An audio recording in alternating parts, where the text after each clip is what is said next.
তৃণমূল কংগ্রেসের গুন্ডারা, শামীমের গুন্ডারা এবং জাহাঙ্গীরের গুন্ডারা তারা হামলা করে আমাদের সভাপতি উত্তম বাগ তার হাত আঙুল ফাটালো, মাথা ফাটালো, আমাদের 2 নম্বরের মন্ডল সভাপতির মাথা ফাটালো, আমাদের ওবিসি মোর্চার প্রেসিডেন্ট ওখানে যারা মহিলা উপস্থিত ছিলেন সেই মহিলাদের পর্যন্ত শ্লীলতাহানি করা হলো। অর্থাৎ আমরা মুখে বলছি এগিয়ে বাংলা, অথচ গণতান্ত্রিক যদি দৃষ্টিভঙ্গি দেখা যায় তাহলে বিহার কিন্তু আমাদেরকে 10 গোল দিয়ে দিল এই ক্ষেত্রে। কারণ বিহারে একজন বিরোধীরও কোনো ক্ষতি হয়নি, আজও হয়নি, হবেও না কোনদিন। সেটা রক্ষার দায়িত্ব আমাদের যারা আমরা সরকারে আছি। কিন্তু অথচ এই পশ্চিমবঙ্গে যারা বলে যে আমরা এগিয়ে বাংলা মডেল, আমরা কিন্তু বিহারের কাছে 10 গোল খেয়ে গেলাম, বাংলা হেরে গেল বিহারের কাছে। দাদা, এবার মৃত ব্যক্তির ভোটার কার্ড কিনে এনুমারেশন ফর্ম জমা দিয়ে ভোটার তালিকায় নাম তোলার চেষ্টা বাংলাদেশে এই ঘটনা ঘটেছে। সেখানে দেখা যাচ্ছে 9 বছর আগে একজন মৃত, তার ভোটার কার্ড নিয়ে সেখানে ফর্ম ফিল আপ করা হলো, বিএলও সেই ফর্ম সই করে ছেড়েও দিলেন এবং বাংলাদেশি যুবক তিনি ভারতের ভোটার কার্ডে ঢুকতে চাইছেন মৃত ব্যক্তি।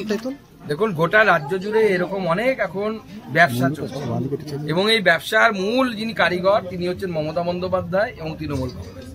সেই জন্য মমতা বন্দ্যোপাধ্যায়ের নেতৃত্বে এই পশ্চিমবঙ্গকে পশ্চিম বাংলাদেশ বানানোর একটি চক্রান্ত চলছে। আমরা আগেও বলেছি, এখন মানুষ বুঝতে পারছে।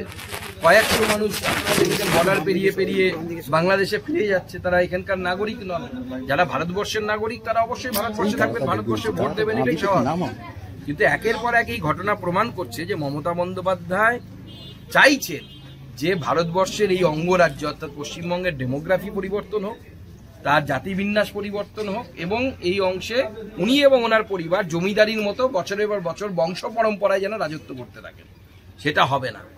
মাননীয় প্রধানমন্ত্রী ডেমোগ্রাফিক মিশন ঘোষণা করেছেন, এর আগে আপনারা দেখেছেন তার বক্তব্য এসেছে। আমার বিশ্বাস আগামী দিনে ভারতবর্ষকে ইনট্যাক্ট রাখার জন্য, ভারতবর্ষ যাদের দেশ তাদের জন্য রাখার জন্য যা যা করার সে করবে।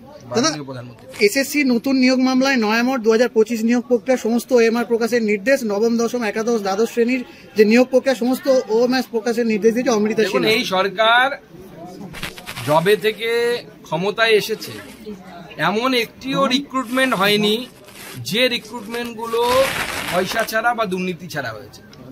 এমনকি এই যে ভায়োলেন্স হয়েছে সেই ভায়োলেন্সের সাথে যুক্ত যারা ব্যক্তি প্রত্যেকে এখানে তৃণমূল কংগ্রেসের ক্যাজুয়াল স্টাফ, বিভিন্ন বডিতে তারা ক্যাজুয়াল স্টাফের কাজ করে।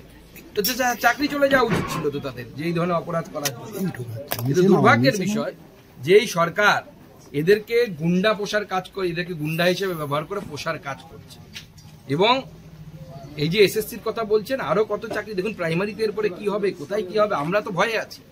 আমরা ভয়ে আছি এই জন্য যে তৃণমূল চুরি করেছে, কিন্তু এর ফলে ভুক্তভোগী হতে হচ্ছে সাধারণ মানুষকে। বিজেপি ক্ষমতায় এলে স্বচ্ছভাবে রিক্রুটমেন্ট হবে, ঠিক যেভাবে আমরা প্রতি 2-3 মাস অন্তর প্রায় 70,000 করে লোকেদেরকে, যুবক যুবতীদেরকে আমরা অ্যাপয়েন্টমেন্ট লেটার তুলে দিচ্ছি রোজগার মেলার মাধ্যমে। এবং দুর্নীতির একটা অভিযোগ পর্যন্ত নেই, একটা অভিযোগ পাবেন না। দাদা, বারাসাতে যে চোখ খুবলে নেওয়ার ঘটনায় সেখানে মৃত প্রীতমের মাকে চাকরি দিল রাজ্য সরকার এবং আজ বুধবার রাতে। এ তো নতুন কিছু নয়। মুখ্যমন্ত্রী তো রেপ হোক, কারো চোখ খুবলে নিয়ে যাক, হসপিটাল থেকে বাচ্চা কুকুর নিয়ে চলে গেলে, যাতে ওনার তো একটাই আছে 5 লাখ 10 লাখ আর একটা হোমগার্ড বা সিভিক ভলেন্টিয়ারের চাকরি, এই দিয়ে তো উনি কিনে নিতে চাইছেন। কারণ মুখ্যমন্ত্রী চান যে বাংলার যেন অর্থনৈতিক ডেভেলপমেন্ট, অর্থনৈতিক উন্নয়ন যেন না হয়।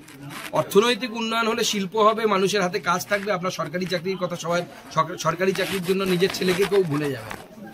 কিন্তু দুর্ভাগ্যের বিষয় যে বাংলায় মাননীয় মুখ্যমন্ত্রী এমন একটা জায়গা তৈরি করেছেন, এমন একটা সিস্টেম তৈরি করেছেন, এখানে শিল্প আসবে না। আপনাকে ভিক্ষাবৃত্তির জন্য মুখ্যমন্ত্রীর কাছে হাত পাততে হবে, চাকরির জন্য আপনার বাড়ির লোককে বিষমদ খেয়ে মরতে হবে, অথবা আপনার বাড়ির মেয়েকে রেপ হতে হবে, অথবা আপনার ছেলে হসপিটালে মৃত থাকলে তার চোখ খুবলে নিয়ে যেতে হবে, তবেই আপনি চাকরি পাবেন, নচেত চাকরি পাবেন না।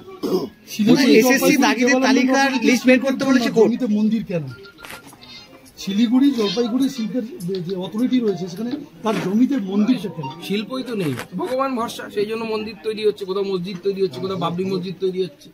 এই হচ্ছে পশ্চিমবঙ্গ।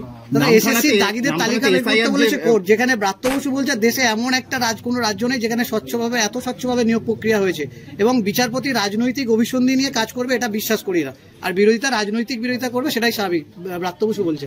ব্রাত্য বসু প্রথম যে রিক্রুটমেন্ট হয়েছিল না, সেই রিক্রুটমেন্টটা যদি ফাইল খোলে কোর্ট, ব্রাত্য বসুও জেলের ভেতরে থাকবে, চিন্তা নেই, ব্রাত্য বসুও জেলের ভেতরে থাকবে।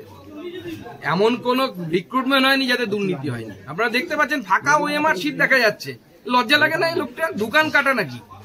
ওই ফাঁকা ওএমআর শিট নিয়ে ওনাকে একটা নাটক লিখতে বলবো, ব্রাত্য বসু কাঁদে ফাঁকা ওএমআর শিটের ফাঁদে, এই নাটকটা লিখতে বলবো।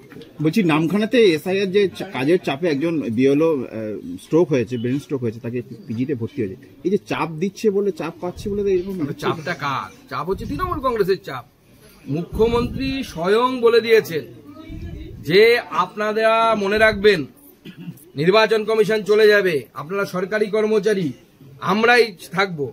এটা কম চাপ নাকি? এই চাপেই তো সবাই মারা যাচ্ছে।